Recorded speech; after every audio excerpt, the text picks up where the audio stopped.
महावीर के अहिंसा अभियान को, अभिनंदन है महावीर के परिग्रह आह्वान को, दे रहा जो शांति का वरदान सबको।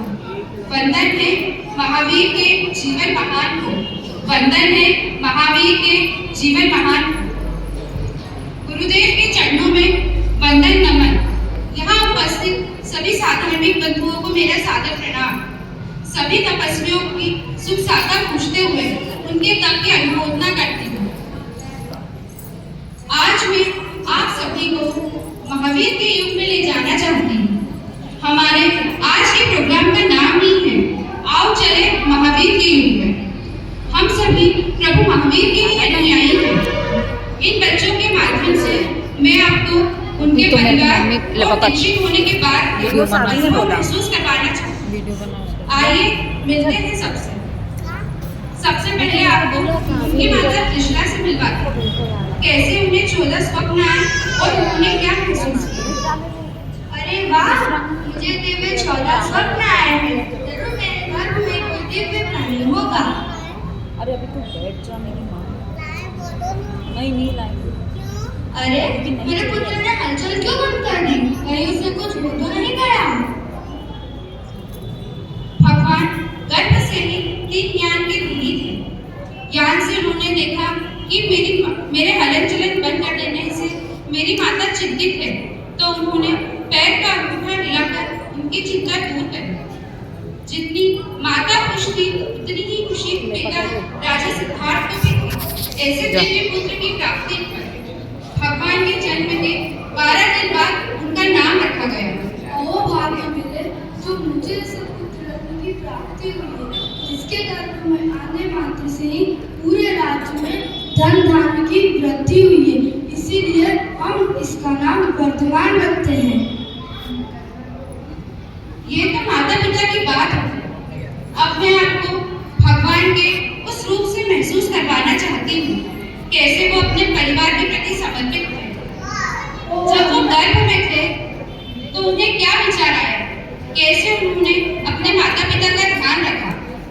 ओहो, मेरे सिर को ना हिलने से मेरी माता इतनी दुखी तो मैं इनके जीवित रहते हुए यह दीक्षा नहीं ले सकता।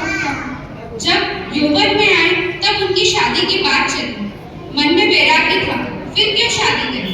मैं सिर्फ अपनी माता पिता की खुशी के लिए यह शादी कर रहा हूँ। जब वैराग्य का बीज मन में फूट जाता है तो उसे कोई नहीं रोक सकता। फिर भी उन्होंने अपने पिता के लिए भाई की बात मानी। भ्राता, मुझे आज्ञा दीजिए, अब मैं दीक्षा लेना चाहता हूँ।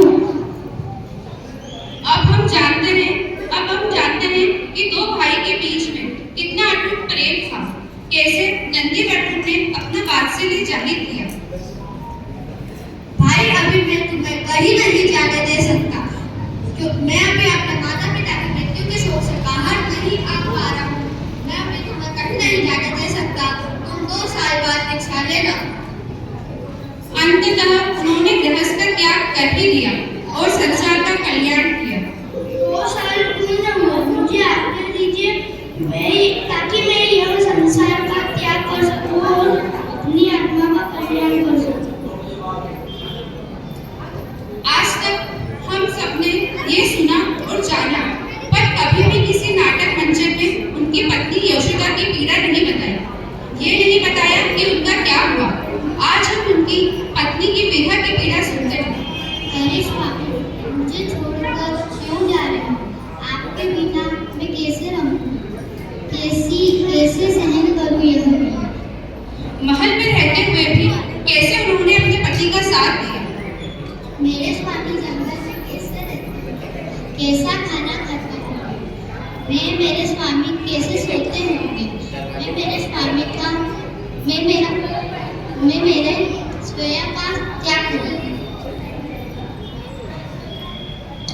उन्होंने 30 वर्ष की आयु में संसारिक जीवन का त्याग किया और आत्म कल्याण की खोज में निकल पड़े।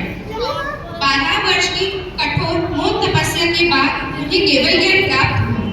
भगवान ने अहिंसा परम धर्म का मार्ग बताया, जियो और जीने दो का संदेश दिया। जब भगवान की आज्ञा में रहकर सब अपनी आत्मा का कल्याण कर रहे थे, उनके दामाद जमाली भी कैसे पीछे हो गए। मैं भगवान का दामाद हूँ और भाणीज भी हूँ, लेकिन फिर भी इस संसार में अटका हुआ हूँ।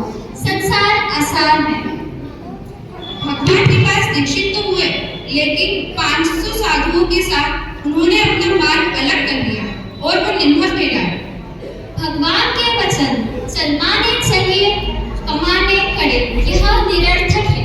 चलमाने चलिए कटवाने अकड़े, यह कहना चाहिए। अंत भगवान असत्य है और मैं सत्य हूँ। जिन्हें मैं सत्य लगूं वो मेरे साथ चले। जब उनके पिता दीक्षित हुए, पति दीक्षित हुए, तो उनकी पुत्री प्रियदर्शना भी कैसे पीछे रह गई। मेरे स्वामी ने भी दीक्षा लेने का मन बना लिया है। सच में यह संसार आसान है। मुझे भी मेरे स्वामी के साथ दीक्षा ले लेना चाहिए। दीक्षित तो हुए पिता के पास, पर अपने पति के मार्ग को अपनाकर 18 साधुओं के साथ पति जमाली के मार्ग को सही मानकर कई वर्ष तक उसी की आज्ञा में रही, परंतु अंत में प्रभु की शरण में आई और देवगति प्राप्त की।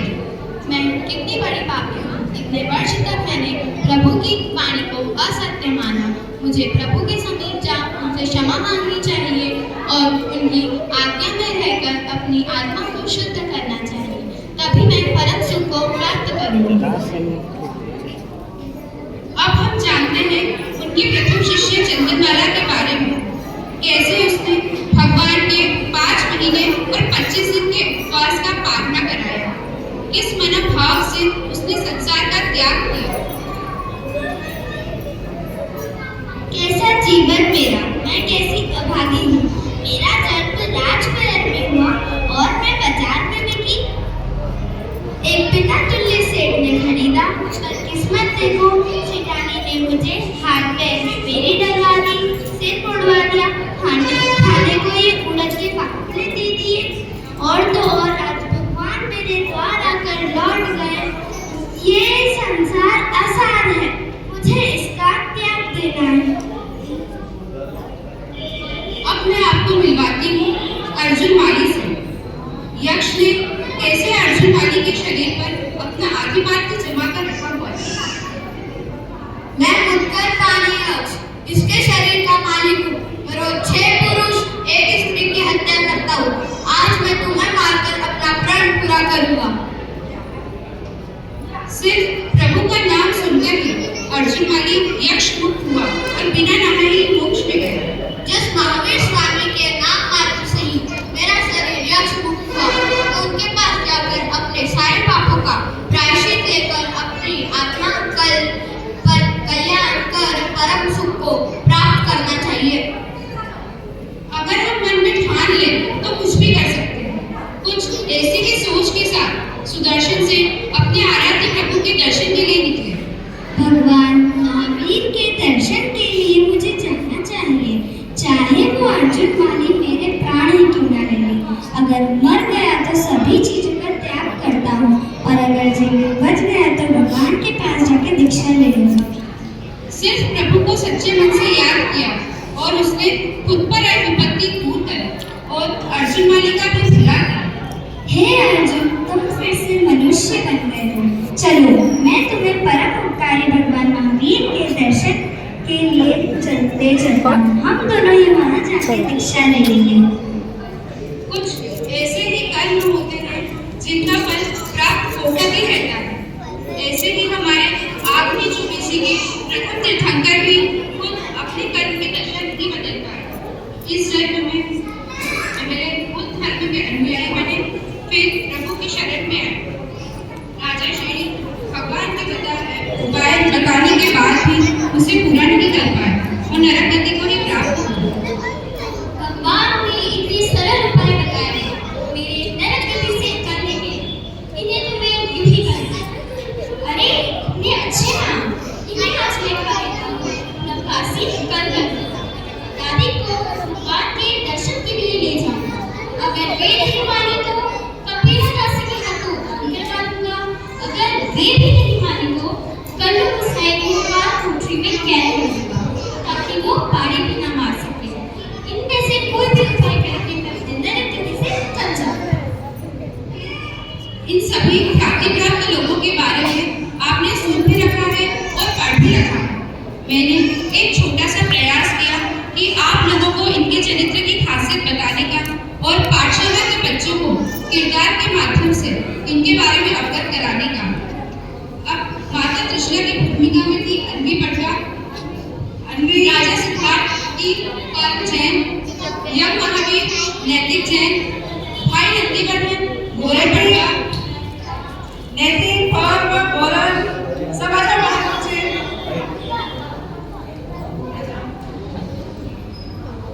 पत्नी यशोदा जैनी जैन, महावीर स्वामी पर्व जैन, दामाद जमाली ईला से, बेटा प्रियदर्शन जिनीशा जैन, चंदन बाला अदिति चिन्हकर, अर्जुन माली गोरल पटवा, सुदर्शन से कनिष्का चोपड़ा और श्रेणी राजा ईला से। सभी बच्चों के